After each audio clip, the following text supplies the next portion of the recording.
Hello students, आज हम इस वीडियो में पब्लिक एडमिनिस्ट्रेशन इन इंडिया की फर्स्ट यूनिट करने वाले हैं, इंडियन एडमिनिस्ट्रेशन। ठीक है, तो इसमें हम इसकी इंडियन एडमिनिस्ट्रेशन की जो फर्स्ट यूनिट है, इसमें हम देखेंगे कि जो हमारा फर्स्ट इसमें टॉपिक है structure of civil services. Structure of civil services हम लोग करने वाले हैं आज। ठीक है, और उसके बाद में हम नेक्स्ट वीडियोस में हम इवोल्यूशन देखेंगे। इवोल्यूशन में क्या आएगा कि वो किस तरह से सिविल सर्विसेज कहाँ से स्टार्ट होती हैं और किस तरह से चेंज हो जाती हैं। तो हम स्टार्ट करने वाले हैं कॉलोनियल लेगेसी। कॉलोनियल लेगेसी जैसे कि आप सबको पता है कि हमारे यहाँ पर ब्रिटिशर्स ने अराउंड 200 ईयर्स क्या किया था, रूल किया था। और उन 200 ईयर्स में सिविल सर्विसेज किस तरह से ओरिजिनेट होती हैं, ठीक है, और किस तरह से उसमें चेंजेस आते हैं, उन सब के बारे में भी हम पढ़ेंगे। ठीक है, तो एक तरह से कहा जाए तो जो सिविल सर्विसेज हैं भारत में, वो किसकी देन है? ब्रिटिशर्स की देन है। ठीक है, ब्रिटिश काल से ही जो है सिविल सर्विसेज स्टार्ट होती हैं भारत में। ठीक है, ये हम पूरा डिटेल में पढ़ेंगे ये वाले सब हेडिंग के अंदर। ठीक है, उसके बाद फिर हम दूसरा जो हमारा इस यूनिट का सब हेडिंग है वो है civil services in constitutional framework, appointment, training and promotion.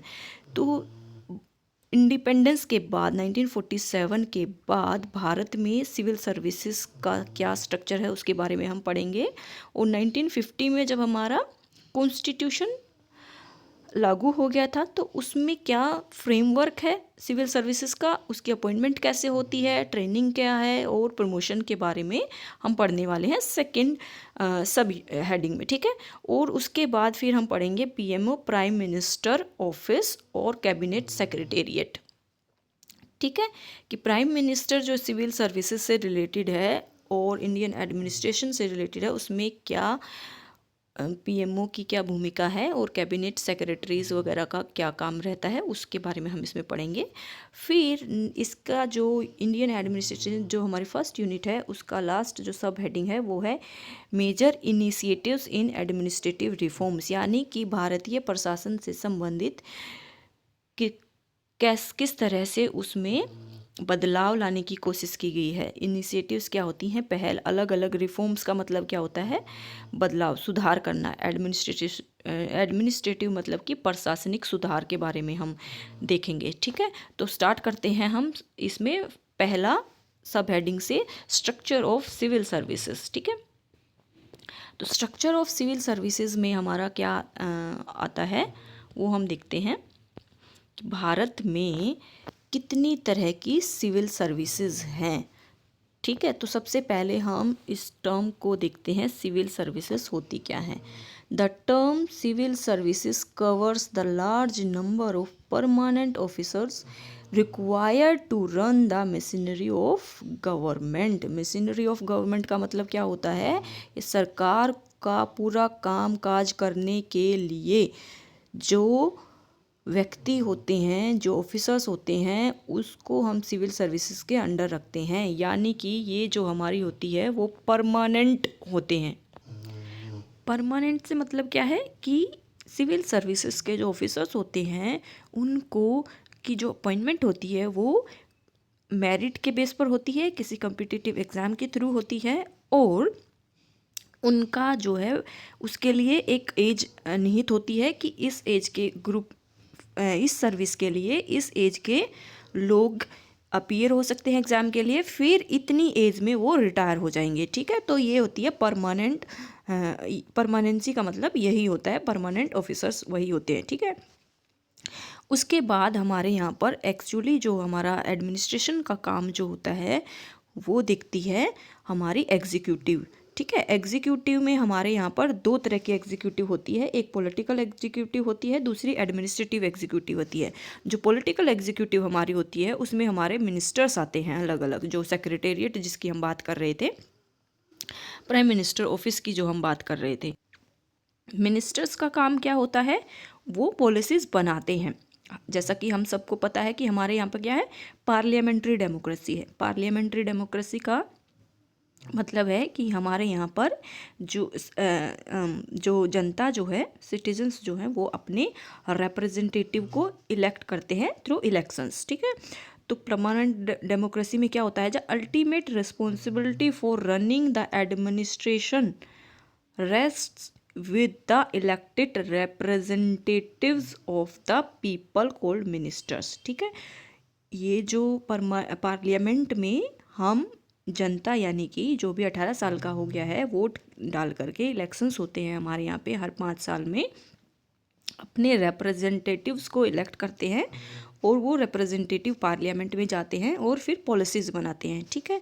Ministers lay down the policy and civil servants carry out this policy. जैसा कि मैंने बताया कि इसमें जो हमारी गवर्नमेंट में दो तरह की चीज़ें आ जाती हैं, एक हमारी पॉलिटिकल जो एडमिनिस्ट्रेशन आ जाता है और दूसरा हमारा आ जाता है पॉलिटिकल एग्जीक्यूटिव आ जाती है, जिसमें कि मिनिस्टर्स होते हैं। दूसरा हमारी एडमिनिस्ट्रेटिव एग्जीक्यूटिव आ जाती है, जिसमें हमारे परमानेंट सिविल सर्वेंट्स होते हैं, ठीक है। तो मिनिस्टर्स का काम क्या होता है, पॉलिसीज़ को बनाना, ठीक है। फिर बाकी का पॉलिसीज़ को इम्प्लीमेंट करने का, उसको आगे पहुंचाने का काम होता है सिविल सर्वेंट्स का, ठीक है। जो सिविल सर्वेंट जो हमारी मिनिस्ट्रीज होती हैं, वो उसमें जो अलग अलग जो मिनिस्ट्री होती है, उसमें मिनिस्टर के पास के बाद जो नीचे में होता है, सबसे ऊपर में जो एक सिविल सर्वेंट होता है, एक एडमिनिस्ट्रेटिव ऑफिसर होता है, जिसको हम सेक्रेटरी भी बोलते हैं, ठीक है। तो इसका काम क्या होता है, बाकी का जो एडमिनिस्ट्रेटिव काम होता है, जो पॉलिसीज़ जो गवर्नमेंट जो पॉलिसीज़ बनाती है उनको आगे तक पहुंचाना, यानी कि उनको लागू करना, ये सिविल सर्वेंट्स का ही काम होता है। उसके नीचे फिर अलग अलग रैंक होती हैं हमारी, जो इस सारा पूरा का पूरा एडमिनिस्ट्रेशन को देखते हैं, ठीक है। ये तो हम लोगों ने डिफाइन कर दिया कि सिविल सर्विसेज क्या होती हैं, ठीक है। इसके बाद classification of services. Classification of services में क्या आएगा कि कितनी तरह की हमारे यहाँ पर सर्विसेज होती हैं, भारत में कितनी तरह की सर्विसेज होती हैं। तो जैसा कि मैंने बताया, भारत में कॉन्स्टिट्यूशन जो है, the constitution of India provides for 2 classes of services in the country. First कौन सी क्लास है, सेंट्रल सर्विसेज। दूसरी कौन सी होती है, स्टेट सर्विसेज। जैसा कि आप सबको पता है कि हमारे यहाँ पे जो पावर्स का डिवीज़न किया गया है और हमारा जो पूरा का पूरा जो इंडिया को किस तरह से डिवाइड किया गया है, यूनियन गवर्नमेंट और स्टेट गवर्नमेंट, ठीक है। यानी कि हमारे यहाँ पे सेंट्रल गवर्नमेंट होती है और स्टेट गवर्नमेंट होती है, और इन दोनों ही गवर्नमेंट की जो है अलग अलग शक्तियाँ होती हैं, अलग अलग काम होते हैं, ठीक है। तो अब इनको हम देखते हैं अलग अलग कि दोनों क्या होती हैं। तो हमारी जो सेंट्रल सर्विसेज होती हैं, सेंट्रल सर्विसेज हमारी कौन सी होती हैं, हमारी सेंट्रल सर्विसेज वो होती हैं, the central services are concern with the administration of union subjects. जैसा भी मैंने बताया कि हमारे यहाँ पर फेडरलिज्म है, फेडरलिज्म में क्या है, शक्तियों का बंटवारा किया गया है। जो यूनियन गवर्नमेंट है उसको अलग तरह के काम दिए गए हैं, जो स्टेट गवर्नमेंट है उसको अलग तरह के काम दिए गए हैं, ठीक है। तो पूरा का पूरा देश को चलाने के लिए, पूरे देश को जो है हमें पता ही है कि राज्यों में बांटा गया है ना, और हमारे यहाँ पे यूटीज़ भी हैं, यूनियन टेरिटरीज भी हैं, ठीक है। और जो ऊपर में है, सबसे ऊपर में क्या है, यूनियन होती है। यूनियन मतलब कि सेंट्रल गवर्नमेंट, ठीक है। तो भारत के संविधान का प्रथम अध्याय जो है, फर्स्ट आर्टिकल भी क्या बात करता है कि भारत जो है वो एक राज्यों का संघ है, ठीक है। तो उसके तहत जो है भारत में अलग अलग जो काम जो हैं वो सेंट्रल गवर्नमेंट और स्टेट गवर्नमेंट में बांटे गए हैं, ठीक है। तो जो हमारे सेंट्रल गवर्नमेंट की जो सर्विसेज हैं, यानी कि जो यूनियन सब्जेक्ट हैं, उसमें कौन कौन से आते हैं, foreign affairs, defence, income tax, customs, post, telegraph, और इससे के अलावा भी बहुत सारे सब्जेक्ट्स हैं जिसका कामकाज सेंट्रल गवर्नमेंट देखती है, ठीक है। और इससे रिलेटेड जो भी ऑफिसर्स होते हैं, officers of the services are recruited by and work under the authority of union government. यानी कि जो हमारी यूनियन गवर्नमेंट है, जो हमारी सेंट्रल गवर्नमेंट है, वही जो है इसका जो हमारे सिविल सर्वेंट्स होते हैं सेंट्रल सर्विसेज के, उनको क्या करते हैं, रिक्रूट करते हैं, उनका कामकाज देखते हैं, उनके सारे के सारे जो भी सर्विसेज से रिलेटेड कामकाज होता है वो कौन देखता है, यूनियन गवर्नमेंट देखती है। ठीक है, इसके बाद हमारे यहाँ पे दूसरा जो सर्विसेज का डिवीज़न है वो कौन सा है, वो है स्टेट सर्विसेज। ठीक है, वो कौन सा है, स्टेट सर्विसेज।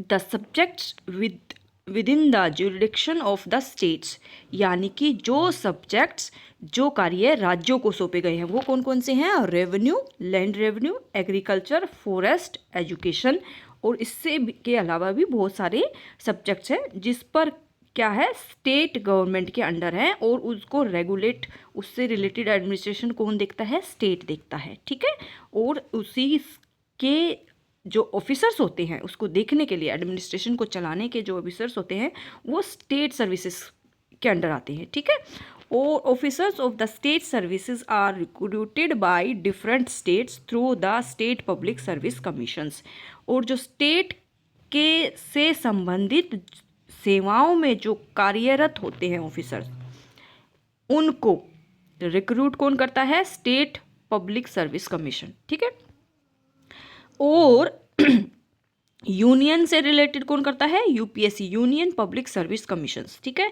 तो यानी कि जो स्टेट में जो सर्विसेज दी जाती हैं उससे रिलेटेड जितने भी ऑफिसर्स होते हैं उनको अलग अलग स्टेट्स जो हैं अपने हिसाब से जो उनका पब्लिक सर्विस कमीशन होता है उसको वो रिक्रूट करते हैं, और उससे संबंधित जो भी योग्यताएं होती हैं, जो भी उससे रिलेटेड सर्विसेज से संबंधित जितने भी कामकाज से संबंधित जो कुछ भी रिक्वायरमेंट्स होती है उसको कौन देखता है, स्टेट्स देखते हैं।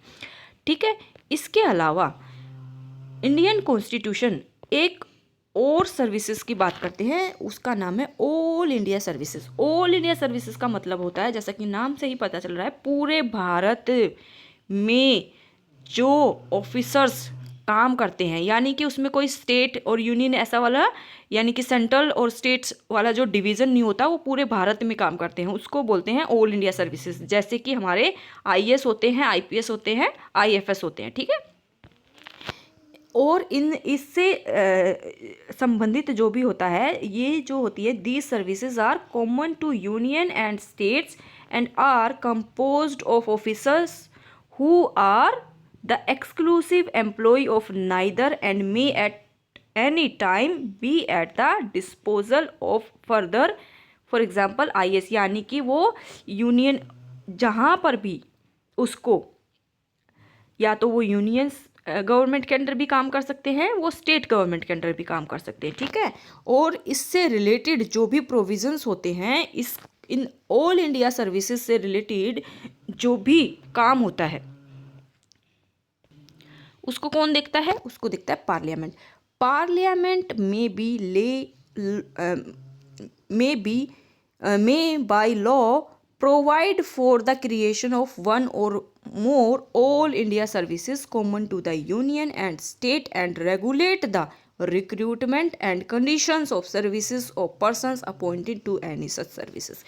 यानी कि ऑल इंडिया लेवल की जो सर्विसेज होती हैं उससे रिलेटेड जो भी कंडीशंस होती है, उनकी रिक्रूटमेंट होती है, उनकी प्रमोशन होती है, वो सब कौन करता है, पार्लियामेंट डिसाइड करती है। उनकी रिक्रूटमेंट वगैरह, उनकी कंडीशंस ऑफ सर्विसेज कौन डिसाइड करता है, पार्लियामेंट डिसाइड करता है। और ये ऑल इंडिया लेवल की जो सर्विसेज हैं वो यूनियन गवर्नमेंट के अंडर के काम भी कर सकते हैं और स्टेट के काम भी कर सकते हैं। ठीक है, तो ये हमारा क्या है, स्ट्रक्चर है। इंडिया में जो सिविल सर्विसेज हैं उसका स्ट्रक्चर किस तरह से है वो हमने बताया, जिसके अंडर आती हैं हमारी सेंट्रल सर्विसेज, स्टेट सर्विसेज और ऑल इंडिया सर्विसेज। ठीक है, सिविल सर्विसेज के अंडर ये तीनों ही सेवाएं हमारी आती हैं। ठीक है, और इससे आगे की जो यूनिट का जो टॉपिक्स हैं, जो सब हेडिंग्स हैं, वो हम नेक्स्ट वीडियो में करेंगे। इससे रिलेटेड अगर कोई भी डाउट अगर आप लोगों को है तो आप लोग कमेंट कर सकते हो वीडियो में। ठीक है, अगले नेक्स्ट वीडियो में मिलेंगे। नेक्स्ट वीडियो में फिर आगे की जो यूनिट्स हैं उसको अच्छे से डिटेल से करेंगे। ठीक है।